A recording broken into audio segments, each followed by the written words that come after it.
Olá, alunos do sétimo ano, aqui é a professora Amanda e vamos conversar um pouco sobre as atividades de história. A proposta é vocês fazerem uma retomada dos conteúdos que a gente estava trabalhando até aqui. Então, povos germânicos, especialmente os francos, e o Império Carolíngio. Lembrando para vocês que isso já é Idade Média. Esse período histórico começa em 476 e vai até 1453. Vocês devem ter percebido que o tema gerador das atividades de geografia, história e ensino religioso são as festas juninas, que daqui a pouquinho estão chegando. E o que elas têm a ver com a Idade Média? Elas são um legado cultural daquele período.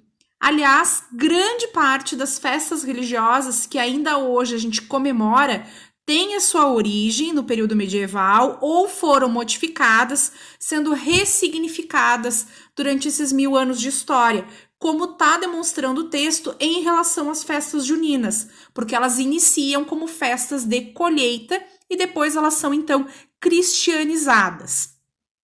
Para poder resolver as atividades, é importante que vocês leiam o texto, porque ele vai trazer várias informações importantes e algumas questões a resposta está no próprio texto. Em outras, vocês vão precisar utilizar as palavras de vocês e consultar os textos que vocês já trabalharam na disciplina. Vou chamar a atenção de vocês para algumas questões, as letras C, D e E, porque elas têm relação com essas mudanças religiosas que ocorreram na Europa, entre o fim do Império Romano e os primeiros séculos da Idade Média, né? Que é essa mudança do politeísmo, né? Então, da crença em vários deuses, para o monoteísmo, para a crença em apenas um Deus. E aí, importante também é vocês lembrarem aquilo que a gente conversou em aula sobre a conversão do rei Clovis, né, que foi um dos primeiros reis dos francos unificados. Então, é quando ele se converte ao cristianismo. A partir daí, vai se estabelecer uma aliança importante entre os reis francos e a igreja, e isso depois vai se expandir para o restante da Europa. Então, releiam os textos que a gente trabalhou em aula e reflitam um pouco sobre o que os reis tinham a ganhar se convertendo ao cristianismo e o que a Igreja Católica também se beneficiou com isso.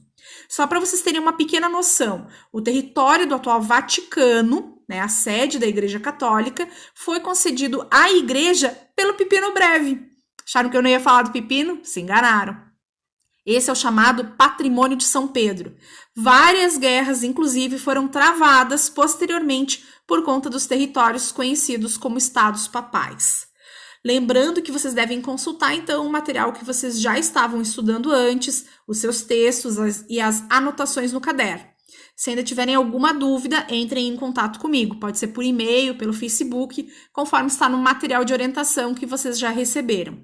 Fiquem bem, se cuidem. Até o nosso retorno.